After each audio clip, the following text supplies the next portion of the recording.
हर हर महादेव, जय भोलेनाथ। दोस्तों श्री शिवा नमस्तुभ्यम। दोस्तों आज की वीडियो में बहुत ही महत्वपूर्ण बातों के बारे में हम लोग पूज्य गुरुदेव के श्रीमुख से सुनेंगे। उन्हीं की कथा के द्वारा ली हुई कुछ अंश है, उन्हीं के मुखार बिंदु से ही हम लोग सुनेंगे। बहुत ही महत्वपूर्ण जानकारी दे रहे हैं पूज्य गुरुदेव, तो अवश्य वीडियो के अंत तक बने रहिए।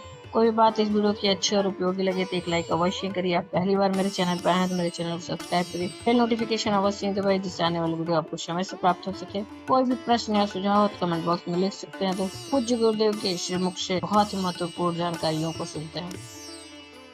शिव महापुराण की कथा कहती है, भगवान देवादिदेव महादेव का चरित्र कहता है, उमा महेश का चरित्र कहता है। उमा महेश की पवित्र कथा बोलनी है। उमा महेश का पवित्र चरित्र कह रहा है। उमा महेश शिव महापुराण वर्णन कर रही है।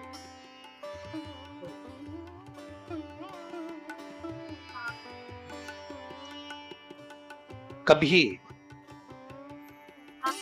आपको लगे कि मेरे जीवन में बहुत संघर्ष का समय चल रहा है, बहुत तकलीफ का समय चल रहा है, बहुत कष्ट का समय चल रहा है, बहुत दुख का समय चल रहा है, बहुत कष्ट का समय चल रहा है, बहुत तकलीफ का समय चल रहा है, बहुत कष्ट का समय चल रहा है। जब आपको लगे, जब आपको महसूस होने लगे कि बहुत कष्ट का समय है, बहुत तकलीफ का समय है, बहुत कष्टप्रद समय चल रहा है, शिव महापुराण की कथा कहती है, दो बेलपत्र, दो पुष्प, एक बेलपत्र पर श्वेत पुष्प और एक बेलपत्र पर लाल पुष्प। पार्वती जी जिस समय दुख की घड़ी चल रही हो, तकलीफ की घड़ी चल रही हो, कष्ट की घड़ी चल रही हो, बहुत तकलीफ जीवन में चल रही हो, जब जिंदगी में चल रही हो, उस समय पर दो बेलपत्र और दो पुष्प, दो बेलपत्र और दो पुष्प, एक पुष्प लाल लेना है, एक पुष्प लाल लेना है और एक पुष्प श्वेत लेना है। जो लाल पुष्प वाला बेलपत्र है उसको अशोक सुंदरी वाली जगह पर समर्पित कर,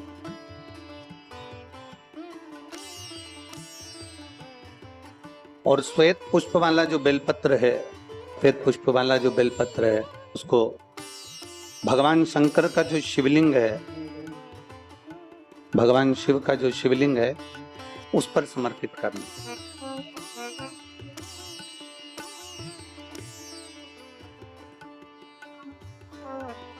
एक लाल पुष्प का जो बेलपत्र है वो बेलपत्र अशोक सुंदरी वाली जगह पर, और श्वेत पुष्प का जो बेलपत्र है वो सफेद पुष्प वाला बेलपत्र भगवान शंकर के शिवलिंग पर समर्पित कर। अपने दिल की कामना अपने मन से बाबा से प्रार्थना करो, अपने हृदय से भगवान शिव को कहो और दिल से देवादिदेव महादेव को कह कर आओ। दिल से, हृदय, जब दिल से बाबा देवादिदेव महादेव से कहोगे, हृदय से भगवान शंकर से प्रार्थना करोगे तो देवादिदेव महादेव सुनेंगे जरूर। शिव महापुराण की कथा कहती है कि विषम परिस्थिति में, तकलीफ की घड़ी में, विषम परिस्थिति में, तकलीफ की घड़ी में, कष्ट की घड़ी में, विषम परिस्थिति में प्रयास करो कि हम शंकर और पार्वती, शिव और पार्वती को पुकारे। विषम परिस्थिति में हम भगवान शंकर और पार्वती जी का स्मरण करें। विषम परिस्थिति में हम देवादिदेव महादेव और माता पार्वती का स्मरण करें। कई लोग कहते हैं कि गुरुजी हम शिव जी को जल चढ़ाते हैं और देवादिदेव महादेव को जल चढ़ाते हैं, तो क्या पार्वती जी को भी जल चढ़ाने जाना पड़ेगा? पार्वती जी को भी जल चढ़ाने के लिए जाना है?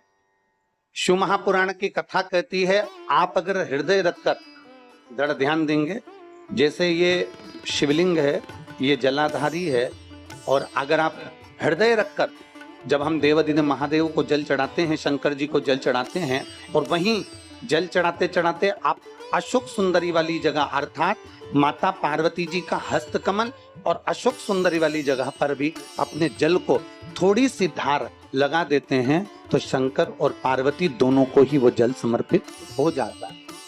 वैसे तो शिव महापुराण की कथा ये कहती है कि केवल एक देवादिदेव महादेव को जल चढ़ा देने से, शिव महापुराण की कथा कहती है केवल एक देवादिदेव महादेव को जल समर्पित कर देने से 33 कोटि देवता, चाहे फिर उसमें गणेश जी हो, कार्तिकेय जी हो, जगदम्बा अम्बा हो, चाहे नवग्रह देवता हो, चाहे पंचलोकपाल हो, षोडश मातृका हो, 64 योगनियां हो, सारे देवी देवता उस शंकर भगवान के शिवलिंग में विराजमान हैं। तो शिव महापुराण की कथा कहती है, जब हम एक लोटा जल, जैसे हमने दूसरे दिन की कथा में एक बात कही थी कि अपने पितृदेव, अपने कुल देव, अपने ग्राम देव, अपने स्थान देव, अपने नगर देव, किसी भी देवता का अगर हम स्मरण कर रहे हैं और हमको नहीं मालूम कि हमारा कुल देवता कौन है, हमें नहीं मालूम हमारी कुल देवी कौन है, हमें नहीं मालूम हमारे पितृ कौन है, हमें नहीं मालूम कि हमारे स्थान देवता कौन से हैं, हमें नहीं मालूम कि हमारे खेड़े के देवता कौन से हैं, तो शिव महापुराण की कथा कहती है एक लोटा जल जब हम देवादिदेव महादेव को समर्पित करते हैं तो सारे देवताओं को वो जल प्राप्त हो जाता है और सारे देवता मिलकर हमारा कल्याण कर दो।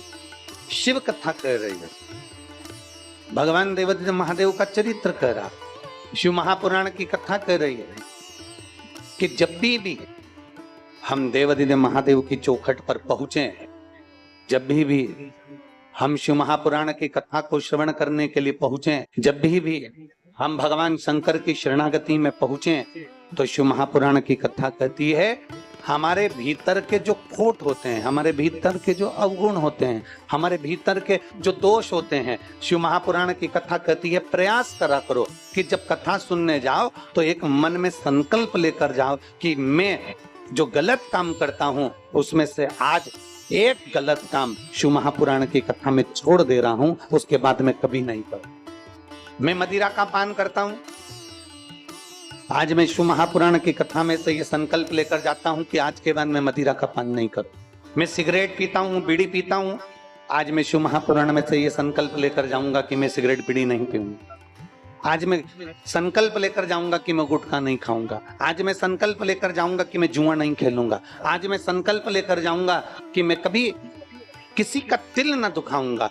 अपने भीतर एक गुण धारण करो और अपने भीतर का एक अवगुण शिव महापुराण की कथा में छोड़कर चले जाओ कि मैं ये अवगुण अपने भीतर का छोड़कर जा रहा हूं भगवान की कथा को श्रवण कर।